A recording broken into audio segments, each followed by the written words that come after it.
청와대 TV조선 전면전. 어제 세게 나왔어요. 청와대 입장이. 굉장히 이례적으로 예. 김의겸 청와대 대변인이 네. 조선일보 및 TV조선 보도 관련 논평이란 제목의 논평을 냈습니다. 특정 매체를 향해서. 특정 매체를 딱 제목에서 네. 예, 명시를 한 그런 경우인데요. 예. 굉장히 이례적입니다. 그런데 제가 보기에는 오보가 많았습니다. 많긴 많았죠. 예. 예. 이슈파이터에서 우리 민동기 기자님께서 아주 구체적으로 깨알같이 싹 다 짚지 않았습니까? 그리고 짚었는데. 저희를 기준으로 해가지고 네. 후속 보도가 많이 나왔어요. 그렇습니다. 예. 근데 사실은 TV조선은 아직까지 네. 풍계리 그 핵실험장 예, 오보에 대해서. 외신 기자 예, 예. 1만 달러 예. 그 보도를 그는 아직까지 왜곡이죠, 오보가 왜곡. 아니다라고 지금 주장을 하고 있고요. 본인들은 확실한 취재원이 있다 이렇게 얘기를 하고 있거든요. 네. 근데 도대체가 누군지. 예, 누군지도 모르겠고 예. 풍계리 핵실험장을 직접 취재했던 예. 외신 기자들이 아니라고 하는데 예. 어떤 취재원으로도 확인을 받았다는 건지는 잘 대개의 모르겠습니다. 경우에 이제 예민하고 민감한 사안의 경우에 그리고 특히 이제 그 국가 간의 이슈가 생길 수 있을 때는 관계자 발로 써요. 그렇죠. 그런데 이 관계자가 누군지 다 알죠. 대충 알게 됩니다. 그렇습니다. 그리고 누군지 알게끔 써요. 그렇습니다. 그리고 고위 관계자, 핵심 관계자, 그냥 관계자. 네. 이게 이유가 있습니다. 이게 그렇습니다. 다 누군지 대충 알 수 있는데 이 기사의 경우에는 특정이 안 된다는 거예요. 그렇습니다. 그렇기 때문에 이거 매우 심각한 왜곡 보도, 오보다 이렇게 볼 수 있는데 아직도 사과를 안 하고 있으니 그래서 청와대 대변인이 나선 겁니까? 아니 일단 지금 북미 정상회담이 네. 굉장히 급박하게 돌아가고 있지 않습니까? 맞습니다. 근데 이런 상황에서 자칫 혼선을 주는 보도라거나 사실에 기반하지 않는 그런 보도가 나가게 되면은 네. 이게 지금 남북, 미국, 중국까지 네. 굉장히 지금 각국의 이해관계가 걸려 있는 상태에서 협상이 진행이 되고 있지 않습니까? 네. 그 자칫 이건 굉장히 좀 신중하게 보도를 해야 되는데 네. 자꾸 정부라든가 청와대 입장에서 보면은 사실에 근거하지 않은 그런 보도가 계속 나오니까 네. 그걸 일정하게 태클을 걸지 않으면은 예. 원래 그 보도라는 게 그렇지 않습니까? 예. 오보를 그냥 그대로 놔두게 되면은 그건 사실이 돼요. 그게 사실이 되고 그 예. 오보를 다시 인용해서 후속 보도가 이어가고 맞습니다. 예, 이렇게 되다 보니까 예. 그런 점을 좀 예방하기 위해서 태클을 건 게 아닌가 이렇게 생각이 됩니다. 근데 저는 이게 태클이 아니라 정부의 역할이라고 봅니다. 잘못된 보도에 대해서는 정부가 보도에 입장 발표해야 됩니다. 그렇습니다. 적극적으로 대응을 하지 않으면 그런가 봐. 왜냐하면 정부도 가만히 있는데 뭐 맞으니까 가만히 있는 거 아니겠어? 그렇죠. 라는 생각을 국민들이 하게 된다는 겁니다. 그렇기 때문에 잘못된 왜곡 보도에 대해서는 적극적으로 대응을 해야 된다. 이런 네. 말씀을 좀 드리는데요. 그 의도가 있느냐 없느냐 이것도 굉장히 중요한 거 아니겠습니까? 사실 뭐 그거는 조선일보와 네. TV조선이 잘 알지 않겠습니까? 네. 그래서 사실은 청와대가 저렇게 콕 집어서 네. 논평을 발표했을 정도면은요. 네. TV조선이나 조선일보 입장에서는 이게 자존심에 관한 문제거든요. 그래서 어떤 뭐 구체적인 반박이 나올 것으로 예상을 했었는데 네. 어제 TV조선만 입장을 내놨습니다. 아하. 그러니까 청와대 대변인의 이번 성명은 지극히 이례적이다. 굉장히 불편한 심기를 드러냈고요. 네. 자신들의 보도와 관련해서는 특히 풍계리 핵실험장 $10,000 보도 네. 앞서 제가 설명해드린 것처럼 이건 복수의 취재원으로부터 확인된 내용이다. 오보가 아니다라고 네. 주장을 했는데 예. 제가 좀 의외라고 생각한 것은 예. 조선일보입니다. 조선일보 청와대가 이렇게 콕 집어서 비판을 했는데도 말이 없습니까? 말이 없습니다. 오늘 뭐 사설 하나는 쓰지 않을까 생각했었는데 네, 예. 조용합니다. 내일까지 기다려볼까요? 계속 체크를 하고 있습니다. 예, 그러니까요. 우리 민동기 기자님 눈에는 다 걸립니다. 그렇기 때문에 조선일보가 어떻게 하는지 저희가 계속 지켜보겠습니다. 그런데 지금 TV조선 종편허가 취소하라는 국민청원이 꽤 많이 올라와 있죠. 23만 명을 넘었습니다. 23만 명이요? 네. 그러니까 20만 명 넘으면 청와대가 답변을 해야 되거든요. 그렇습니다. 근데 사실은 저는 뭐 TV조선 종편 퇴출 문제를 청와대가 뭐 입장을 밝히고 여기 청와대가 개입할 문제는 아니라고 그렇죠. 생각을 하거든요. 예. 다만 한 가지는 좀 지적을 해야 될 게 그만큼 최근에 TV조선 오보에 대한 시민들의 불만이 네. 이 정도로 높다는 그렇습니다. 겁니다. 예, 그거는 예. 분명히 좀 인지를 해야 될 것 같은데요. TV조선 쪽에서도 네. 이런 지금 분위기를 정확히 좀 인식을 해야 될 것 같습니다. 그러니까요. 제가 보기에는 언론이요. 시민과 함께 가는 거거든요. 그렇죠. 예, 시민과 전혀 별개로 가르치려고 든다거나 우리가 맞으니까 따라오라거나 이런 식의 행태는 더 이상 통하지 않는 시대가 됐어요. 그렇습니다. 예, 그런데 여전히 이렇게 참 당당하군요. 이거 이 정도 되면은 네. 오보라는 게 거의 확인이 예. 되는 거죠. 그러니까요. 예. 이해할 수가 없는 상황이 된 건데요. 그나저나 제가 보기에는 6월 12일까지 이제 보름도 안 남았어요. 그렇습니다. 그러면 이 보름 사이에 또 수많은 일들이 벌어질 텐데 이 사이에서 혹여라도 오보 또는 왜곡 보도가 나온다면 청와대가 어떻게 할까요? 제 생각에는 좀 강력하게 대응을 할 수도 있습니다. 근데 이거는 뭐 언론을 뭐 어떻게 압박을 하겠다 이런 네. 차원이 아니고요. 예. 아까 말씀하신 것처럼 잘못된 보도에 대해서는요. 대통령이든 청와대든 누구든 네, 그건 사실이 아니다라는 입장을 밝힐 권리가 있습니다. 그렇습니다. 그걸 밝혔다고 해서 이제 예. 뭐 언론 압박이다 이렇게 얘기하는 건 아니고요. 언론의 자유는 충분히 보장하되 그렇습니다. 그 언론의 자유로 가는 거는 최소한의 근거가 있어야 됩니다. 맞습니다. 팩트에 기반해서 예. 보도를 해야 되는 거고요. 예. 오보의 자유는 언론에게도 없는 겁니다. 그렇습니다. 예. 표현의 자유 적극적으로 보장을 해야죠. 그렇습니다. 저는 비판도 적극적으로 자유롭게 해야 새로운 담론을 만들 수 있다고 그렇죠. 생각을 하거든요. 네. 근데 사실에 근거한 것이어야 되지. 그렇습니다. 그렇지 않으면 이거 매우 곤란하다. 네. 그 매우 곤란하게 된 분이 한 분 계셔서 세 번째 키워드로 꼽으셨죠. 변희재 구속입니다. 그러니까요. 오늘 구속됐나요? 오늘 구속이 됐는데요. 그렇군요. 사실은 이게 명예훼손 관련 그런 문제였거든요. 사건이죠. 예. 근데 이 명예훼손 관련 사건으로 인신구속을 시키는 거는 대단히 이례적인데 그러니까 대단히 이례적이에요. 그래서 명예훼손보다는 네. 그 사법부에 네. 이 구속영장 발부할 때 그 요건을 보니까요. 네.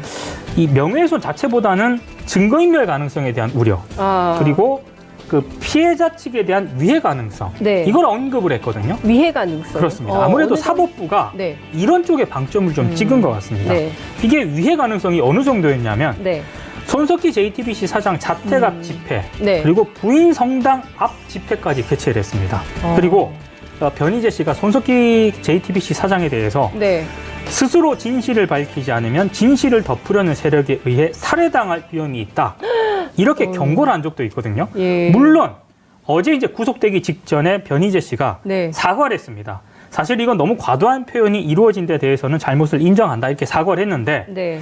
제가 봤을 때는 너무 좀 늦은 사과가 아닌가 이렇게 생각이 됩니다. 그러니까요. 제가 보기에는 많은 사람들을 힘들게 했어요. 변희재 씨가. 그래서 어찌됐든 뭐 인신구속에 대해서 여러 가지 논란이 있긴 합니다만 이후에 재판이 어떻게 될지 저희가 좀 지켜보도록 하겠습니다. 네. 끝으로 지방선거 소식을 좀 짚어봐야 될 것 같은데요. 네. 6.13 지방선거 어느새 이제 2주 앞으로 다가온 상황입니다. 이번 재보선 12곳이기 때문에 규모도 상당히 큰 상황인데요. 현재 가장 뜨거운 서울 노원병 그리고 송파울 판세가 어떤지 직접 여론조사 전문가 전화 연결해서 살펴보겠습니다. 이택수 리얼미터 대표 전화 연결되어 있습니다. 대표님 나와 계신가요? 네, 안녕하세요. 네. 저희 또 내일 만나야 되는데 네네. 미리 또 전화로 살짝 뵙겠습니다.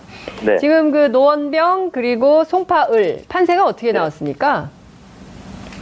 노원 병부터 소개해드리겠습니다. 네. 저희가 어제와 그제 네. 이틀간 해당 지역 유권자 505명을 대상으로 조사를 했는데요. 김성환 더불어민주당 후보가 49.2%로 이준석 후보보다 한 30% 앞서가는 네. 항목을 보이고 있는데요. 바른미래당 이준석 후보가 2등인데 19.8%. 네. 그리고 자유한국당 강현재 후보가 7.9%로 3위를 달리고 있고요. 민주평화당 김윤호 후보 1.8, 무소속 최창호 후보 1.4, 그리고 지지도가 없다가 8.6, 부동층이 11.3 이렇게 나타났습니다. 그렇군요. 송파울은 어떤가요? 송파울은 최재성 후보가 단연 앞서가고 있는데요. 네. 더불어민주당 최재성 후보 54%, 자유한국당 배현진 후보 19.1%, 바른미래당 박종진 후보 11%, 민중당 변은혜 후보 0.9%, 뒤집어 없다가 5.4, 부동층이 9.6 이렇게 나타났습니다. 네. 지금 한 보름 정도 남아 있는데 이 판세가 계속 끝까지 이어진다고 전망해야 될까요? 아니면 또 다른 변수가 생겨서 판세가 뒤집어질 가능성도 있을까요? 남은 변수는 단일화 연대밖에는 지금 예상되는 변수가 네. 없는데요. 지금 북미 정상회담을 앞두고 있는 상황에서는 여전히 민주당이 유리한 입장인데 단일화 연대 가능성이 있다고 해도 지금 2위와 3위 후보 지지를 합쳐도 1위 후보의 크게 뒤처지고 있기 때문에 현재 구도로 끝날 가능성이 좀 높아 보이는데 선거라는 것이 생물이기 때문에 네. 또 남은 기간 동안 지켜봐야 되겠죠. 네, 알겠습니다. 오늘 말씀은 여기까지 듣고요. 내일 직접 스튜디오에서 뵙겠습니다. 네네. 고맙습니다. 네, 감사합니다. 네, 지금까지 리얼미터 이택수 대표와 함께했습니다. 예상하셨던 결과인가요? 저는 충분히 예상 가능했던 그런 결과입니다. 그렇군요. 그러니까 예. 자유한국당이라든가 이런 네. 쪽에서 예. 계속 이슈 같은 거를 만들어내긴 했는데 네. 지금 추세라든가 이런 걸 보면은 예. 그게 그렇게 큰 영향을 미치지 못하고 있다. 그러니까요. 예, 예. 이렇게 좀 해석이 되네요. 근데 지금 사실상 신색깔론을 좀 해보려고 했는데 그렇습니다. 그게 좀 잘 안 됐고 드루킹 특검도 거의 영향이 거의 없다는 없고. 것으로 그렇죠. 지금 지난 북미 정상회담 이후에 나온 논평도 그렇습니다. 다 좀 유명무실화된 이런 상황이기 때문에 어쨌든 또 6월 12일에서 13일까지 그렇죠. 북미 정상회담이 이어질 가능성까지 나오고 있기 때문에 네. 이번 지방선거 야당이 정말 어려운 선거를 치르고 있다. 그러니까 이런 아까 생각이 좀 듭니다. 이택수 대표가 전한 그런 여론조사 결과를 보면서 예. 비슷한 생각을 했습니다. 정말 힘겨운 선거, 야당 그러니까요. 입장에서는 예. 치를 가능성이 예. 높아졌습니다. 야당 응원을 한번 하시죠. 힘내시라고. 파이팅 하십시오. 예. 오늘 말씀 여기까지 듣겠습니다. 고맙습니다. 고맙습니다. 팩트에 기반해서 예. 보도를 해야 되는 거고요. 예. 오보의 자유는 언론에게도 없는 겁니다. 그렇습니다. 예. 표현의 자유 적극적으로 보장을 해야죠. 그렇습니다. 저는 비판도 적극적으로 자유롭게 해야 새로운 담론을 만들 수 있다고 그렇죠. 생각을 하거든요. 네. 근데 사실에 근거한 것이어야 되지. 그렇습니다. 그렇지 않으면 이거 매우 곤란하다. 네. 그 매우 곤란하게 된 분이 한 분 계셔서 세 번째 키워드로 꼽으셨죠. 변희재 구속입니다. 그러니까요. 오늘 구속됐나요? 오늘 구속이 됐는데요. 그렇군요. 사실은 이게 명예훼손 관련 그런 문제였거든요. 사건이죠. 예. 근데 이 명예훼손 관련 사건으로 인신구속을 시키는 거는 대단히 이례적인데 그러니까요. 대단히 이례적이에요. 그래서 명예훼손보다는 네. 그 사법부에 네. 이 구속영장 발부할 때 그 요건을 보니까요. 네. 이 명예훼손 자체보다는 증거인멸 가능성에 대한 우려 그리고 그 피해자 측에 대한 위해 가능성 네. 이걸 언급을 했거든요. 위해 가능성. 그렇습니다. 아무래도 어느 정도- 사법부가 네. 이런 쪽에 방점을 좀 찍은 것 같습니다. 네. 이게 위해 가능성이 어느 정도였냐면 네. 손석희 JTBC 사장 자택 앞 집회 네. 그리고 부인 성당 앞 집회까지 개최를 했습니다. 그리고 변희재 씨가 손석희 JTBC 사장에 대해서 네. 스스로 진실을 밝히지 않으면 진실을 덮으려는 세력에 의해 살해당할 위험이 있다. 이렇게 경고를 한 적도 있거든요. 예. 물론 어제 이제 구속되기 직전에 변희재 씨가 네. 사과를 했습니다. 사실 이건 너무 과도한 표현이 이루어진 데 대해서는 잘못을 인정한다 이렇게 사과를 했는데 네. 제가 봤을 때는 너무 좀 늦은 사과가 아닌가 이렇게 생각이 됩니다. 그러니까요. 제가 보기에는 많은 사람들을 힘들게 했어요. 변희재 씨가. 그래서 어찌됐든 인신구속에 대해서 여러 가지 논란이 있긴 합니다만 이후에 재판이 어떻게 될지 저희가 좀 지켜보도록 하겠습니다. 네. 끝으로 지방선거 청와대 TV조선 전면전 어제 세게 나왔어요. 청와대 입장이. 굉장히 이례적으로 예. 김의겸 청와대 대변인이 네. 조선일보 및 TV조선 보도 관련 논평이란 제목의 논평을 냈습니다. 특정 매체를 향해서. 특정 매체를 딱 제목에서 네. 명시를 한 그런 경우인데요. 예. 굉장히 이례적입니다. 그런데 제가 보기에는 오보가 많았습니다. 많긴 많았죠. 예, 예. 이슈파이터에서 우리 민동기 기자님께서 아주 구체적으로 깨알같이 싹 다 짚지 않았습니까? 그리고 짚었는데. 저희를 기준으로 해가지고 네. 후속 보도가 많이 나왔어요. 그렇습니다. 예, 근데 사실은 TV조선은 아직까지 네. 풍계리 그 핵실험장 예, 오보에 대해서. 외신 기자 예, 예. 1만 달러 예. 그 보도를 그는 아직까지 왜곡이죠, 오보가 왜곡. 예. 아니다라고 지금 주장을 하고 있고요. 본인들은 확실한 취재원이 있다 이렇게 얘기를 하고 있거든요. 네, 근데 도대체가 누군지. 누군지도 모르겠고 예. 풍계리 핵실험장을 직접 취재했던 예. 외신 기자들이 아니라고 하는데 예. 어떤 취재원으로도 확인을 받았다는 건지는 잘 대개의 모르겠습니다. 경우에 이제 예민하고 민감한 사안의 경우에 그리고 특히 이제 그 국가 간의 이슈가 생길 수 있을 때는 관계자 발로 써요. 그렇죠. 그런데 이 관계자가 누군지 다 알죠. 대충 알게 됩니다. 그렇습니다. 그리고 누군지 알게끔 써요. 그렇습니다. 그리고 고위 관계자, 핵심 관계자, 그냥 관계자. 네. 이게 다 이게 이유가 있습니다. 이게 그렇습니다. 다 누군지 대충 알 수 있는데 이 기사의 경우에는 특정이 안 된다는 거예요. 그렇습니다. 그렇기 때문에 이거 매우 심각한 왜곡 보도, 오보다 이렇게 볼 수 있는데 아직도 사과를 안 하고 있으니 그래서 청와대 대변인이 나선 겁니까?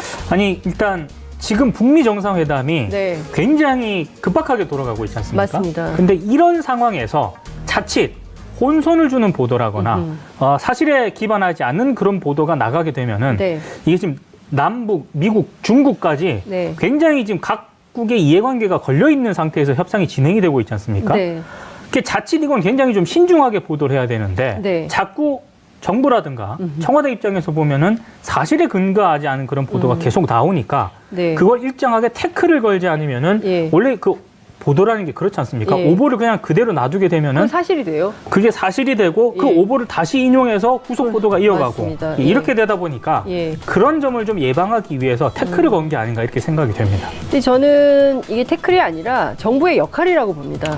아, 이 잘못된 보도에 대해서는 정부가 보도에 입장 발표해야 적극적으로- 됩니다. 그렇습니다. 적극적으로 대응을 하지 않으면 아 그런가 봐. 왜냐하면 정부도 가만히 있는데 뭐 맞으니까 가만히 있는 거 아니겠어? 그렇죠. 라는 생각을 국민들이 하게 된다는 겁니다. 그렇기 때문에 잘못된 왜곡 보도에 대해서는 적극적으로 대응을 해야 된다. 이런 네. 말씀을 좀 드리는데요. 그 의도가 있느냐 없느냐 이것도 굉장히 중요한 거 아니겠습니까? 사실 뭐 그거는 조선일보와 네. TV조선이 잘 알지 않겠습니까? 네. 아, 그래서 사실은 청와대가 저렇게 콕 집어서 네. 논평을 발표했을 정도면은요. 네. TV조선이나 조선일보 입장에서는 이게 자존심에 관한 문제거든요. 그래서 어떤 뭐 구체적인 반박이 나올 것으로 예상을 했었는데 네. 어제 TV조선만 입장을 내놨습니다. 아하. 그러니까 청와대 대변인의 이번 성명은 지극히 이례적이다. 굉장히 불편한 심기를 드러냈고요. 네. 자신들의 보도와 관련해서는 특히 풍계리 핵실험장 $10,000 보도 네. 앞서 제가 설명해드린 것처럼 이건 복수의 취재원으로부터 확인된 내용이다. 오보가 아니다라고 네. 주장을 했는데 예. 제가 좀 의외라고 생각한 것은 예. 조선일보입니다. 조선일보 청와대가 이렇게 콕 집어서 비판을 했는데도 말이 없습니까? 말이 없습니다. 오늘 뭐 사설 하나는 쓰지 않을까 생각했었는데 네, 예. 조용합니다. 내일까지 기다려볼까요? 선거 소식을 좀 짚어봐야 될 것 같은데요. 네. 6.13 지방선거 어느새 이제 2주 앞으로 다가온 상황입니다. 이번 재보선 12곳이기 때문에 규모도 상당히 큰 상황인데요. 현재 가장 뜨거운 서울 노원병 그리고 송파을 판세가 어떤지 직접 여론조사 전문가 전화 연결해서 살펴보겠습니다. 이택수 리얼미터 대표 전화 연결되어 있습니다. 대표님 나와 계신가요? 네, 안녕하세요. 네. 우리 저희 또 내일 만나야 되는데 네네. 미리 또 전화로 살짝 뵙겠습니다. 네. 지금 그 노원병 그리고 송파을 판세가 어떻게 나왔습니까? 노원 병부터 소개해드리겠습니다. 네. 저희가 어제와 그제 네. 이틀간 해당 지역 유권자 505명을 대상으로 조사를 했는데요. 김성환 더불어민주당 후보가 49.2%로 이준석 후보보다 한 30% 앞서가는 네. 항목을 보이고 있는데요. 바른미래당 이준석 후보가 2등인데 19.8%, 네. 그리고 자유한국당 강현재 후보가 7.9%로 3위를 달리고 있고요. 민주평화당 김윤호 후보 1.8, 무소속 최창호 후보 1.4, 그리고 지지보가 없다가 8.6, 부동층이 11.3 이렇게 나타났습니다. 그렇군요. 송파을은 어떤가요? 송파울은 최재성 후보가 단연 앞서가고 있는데요. 네. 더불어민주당 최재성 후보 54%, 자유한국당 배현진 후보 19.1%, 바른미래당 박종진 후보 11%, 민중당 변은혜 후보 0.9%, 지지보가 없다가 5.4, 부동층이 9.6 이렇게 나타났습니다. 네. 지금 한 보름 정도 남아 있는데 이 판세가 계속 끝까지 이어진다고 전망해야 될까요? 아니면 또 다른 변수가 생겨서 판세가 뒤집어질 가능성도 있을까요? 남은 변수는 단연 계속 체크를 하고 있습니다. 예, 그러니까요. 우리 민동기 기자님 눈에는 다 걸립니다. 그렇기 때문에 조선일보가 어떻게 하는지 저희가 계속 지켜보겠습니다. 그런데 지금 TV조선 종편허가 취소하라는 국민청원이 꽤 많이 올라와 있죠. 23만 명을 넘었습니다. 23만 명이요? 네. 아. 그러니까 20만 명 넘으면 청와대가 답변을 해야 되거든요. 그렇습니다. 근데 사실은 저는 뭐 TV조선 종편 퇴출 문제를 청와대가 뭐 입장을 밝히고 여기 청와대가 개입할 문제는 아니라고 그렇죠. 생각을 하거든요. 예. 다만 한 가지는 좀 지적을 해야 될 게 그만큼 최근에 TV조선 오보에 대한 시민들의 불만이 네. 이 정도로 높다는 그렇습니다. 겁니다. 예, 그거는 예. 분명히 좀 인지를 해야 될 것 같은데요. TV조선 쪽에서도 네. 이런 지금 분위기를 정확히 좀 인식을 해야 될 것 같습니다. 그러니까요. 제가 보기에는 언론이요. 시민과 함께 가는 거거든요. 그렇죠. 예, 시민과 전혀 별개로 가르치려고 든다거나 우리 얘기가 맞으니까 따라오라거나 이런 식의 행태는 더 이상 통하지 않는 시대가 됐어요. 그렇습니다. 예, 그런데 여전히 이렇게 참 당당하군요. 이거 이 정도 되면은 네. 오보라는 게 거의 확인이 예. 되는 거죠. 그러니까요. 예. 이해할 수가 없는 상황이 된 건데요. 그나저나 제가 보기에는 6월 12일까지 이제 보름도 안 남았어요. 그렇습니다. 그러면 이 보름 사이에 또 수많은 일들이 벌어질 텐데 이 사이에서 혹여라도 오보 또는 왜곡 보도가 나온다면 청와대가 어떻게 할까요? 제 생각에는 좀 강력하게 대응을 할 수도 있습니다. 근데 이거는 뭐 언론을 뭐 어떻게 압박을 하겠다 이런 네. 차원이 아니고요. 예. 아까 말씀하신 것처럼 잘못된 보도에 대해서는요. 대통령이든 청와대든 누구든 네, 그건 사실이 아니다라는 입장을 밝힐 권리가 있습니다. 그렇습니다. 그걸 밝혔다고 해서 이제 예. 뭐 언론 압박이다 이렇게 얘기하는 건 아니고요. 언론의 자유는 충분히 보장하되 그렇습니다. 그 언론의 자유로 가는 거는 최소한의 근거가 있어야 됩니다. 맞습니다.